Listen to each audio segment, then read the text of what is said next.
Kama 17 years ago, nilikuwa niliishi huko Eriko Karapur kwa sababu ya chombo hii Nyatiti. Halafu nimepewa jina hiyo Anyango kutoka mwalimu wangu anaitwa ni Okumorengo.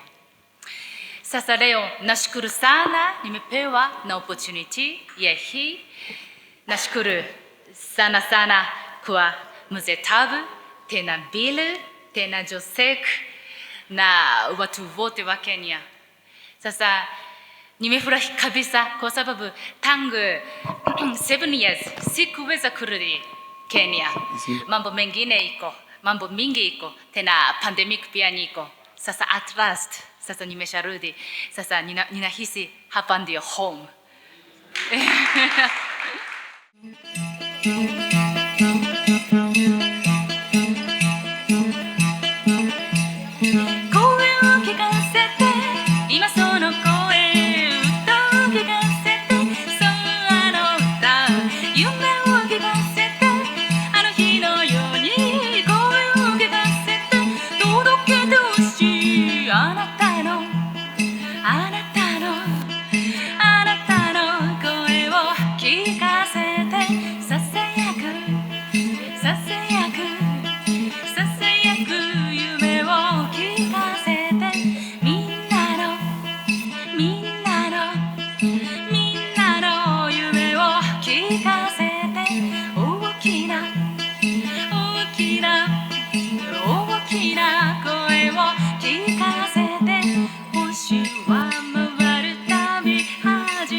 Sasa mimi sina citizenship ya Kenya.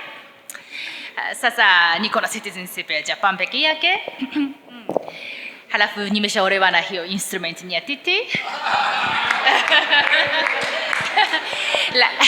Lakini wakati wa niliishi huko Siaya, mara nyingi nimeambiwa kama ni ngombe ngapi inatosha ya kuolewa na Anyango, nimeambiwa. It took you a long journey to learn the instrument that you're playing before them. What word of advice would you give to them because at the end of the day they are coming out to the community, maybe, and I know there might be 1 or 2 learners here interested in music. What are some of the few words that you'd advise them? Never give up. Mambo mingi ilikuwa lazima, lakini sikufanya give up. Sababu hiyo leo tunaweza kukutana. Sababu ni hiyo peke yake. What are the challenges that you are facing while you are learning the Nyatiti? Kama kukaa chini hivi, halafu niweke kama gara na udongo, hiyo ni mzito sana kama hii, halafu nigonge hapo. Hiyo kwanza iliuma sana kwa back, halafu pain ilikuwa. Tena kutoka vidole pia imetokea damu sababu ya practice. Lakini tukishaendelea practice tutazoea tu.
event was so exciting. Yeah, today I played 4 songs of Nyatiti, Ruga tofauti tofauti, halafu watoto waliona hiyo ni inaonekana ni very enjoy sana. Kwanza mimi napenda Kenya sana sana, kwa hivyo wakati nikirudi Kenya hapa ninahisi hapa ndio home. Nataka kuendelea kucheza Nyatiti as a professional, tena bado nataka kufanya bidii zaidi kwa sababu Nyatiti ni chombo cha deep sana. Halafu iko culture rich sana. Kwa hivyo bado mambo mingi nahitaji kujua, bado mambo mingi nahitaji kusoma. Nimependa sana, nataka kurudi tena. Mara moja tu tuweze kuongea, nisimamishe wakati, nicheze kambanane yangu.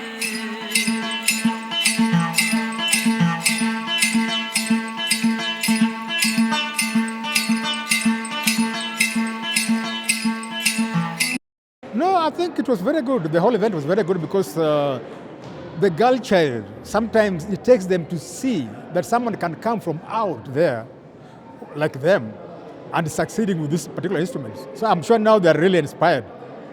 And as some of them said, they will take up playing the Nyatiti. Because I keep on saying that we always believe that what is Kenyan and traditional Kenyan is primitive. And that's why I brought Anyango Nyar or Eriko Mukoyama to show the girl child that even an instrument like the Nyatiti can be funky and someone can make a living out of playing the Nyatiti. And the Nyatiti can be played along with other contemporary instruments playing contemporary sounds. Kaparo kumasea piwa ngadwa mano chwe wasiguna temolawa ni mondo gidwo kachien wasiguna temolawa ni mondo gidwo kachien kaparo kumasea to piwa ngadwa mana chwe kaparo kumasea to piwa ngadwa. Okay, good job. But we met in Nairobi because Anyango, according to her own story, is a jazz musician who came to Kenya, I think as a tourist initially, and fell in love with the Nyatiti instrument. And I think she went to the theater, and I think she was trying to learn the Nyatiti, but I think she was told, if you really want to learn the instrument, you have to go to the masters, and they live in Siaya. And I think that's where she went to this village in Anango, and worked with Okumukorengo, who's a master Nyatiti player, a guy that I know very well because I also recorded Okumukorengo during my project. Is called Singing Wells. Unfortunately, it's since passed.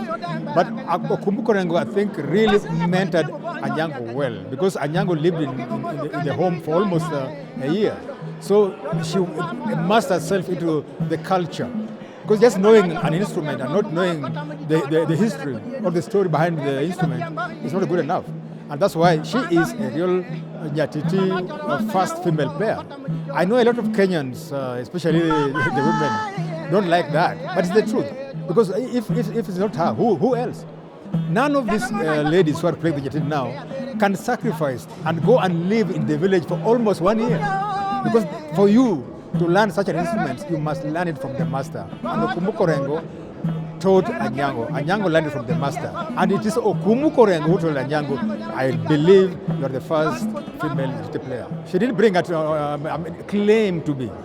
It's a title that she was given by the master himself.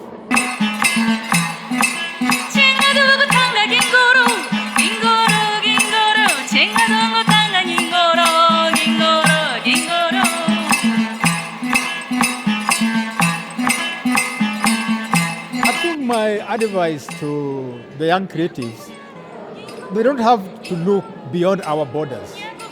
What we have is right here with us. You see, I keep on giving an example about like the West Africans. Whatever they're playing now is music that they started developing as late as the 1920s. Yeah, you remember the other time I was telling you about like the juju music from Nigeria. was developed from the 1920s. And now the current musicians, the Burna Boys and the Wizkids, the Davidos, they're still playing the same kind of music. So is South Africa. Remember I said earlier on about South Africa, they had the Marabi, they had the Kwela, Marabin from the 1920s, they had the Kwelas in the 1950s, they had Bakanga, they had Kwaito, and now they're doing Amapiano. So we also have our own music. We have the Swahili Rumba, we have Benga music, we have twist. All that music can be made into hip hop or even jazz. We can make it contemporary. But it has to be rooted, it has to have an African root.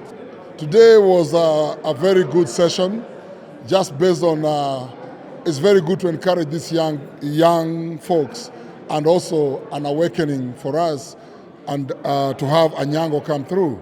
She told a story about a very important instrument in this culture or in our country that sometimes we forget about. So in other words, it was very encouraging and inspiring to see all these young girls and all these young creatives,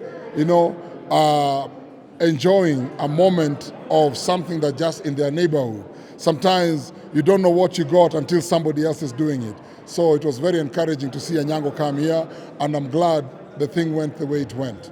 My story of Anyango is, first I heard about Anyango when I know the guy who taught her how to play the Nyatiti.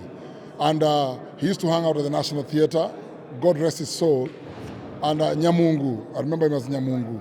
So I heard about her when she started playing Nyatiti in the village. But the honor that I had is like she covered one of her songs, Aoko.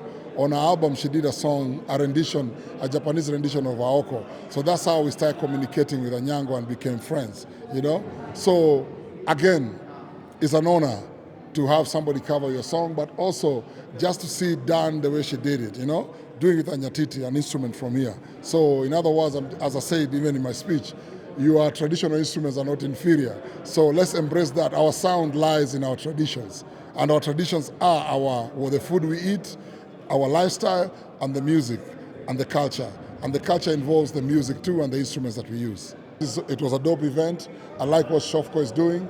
They should keep doing stuff like this to encourage these kids, because you never know. The next Anyango is within those kids. The next Oliech is in those kids. The next Octopizo is amongst those kids. So it's something that we have always, knowing that where they come from. Sometimes we put a lot of emphasis in education. I'm not saying education is not important. Go to school, but also pursue your passions. Your passion might become your career.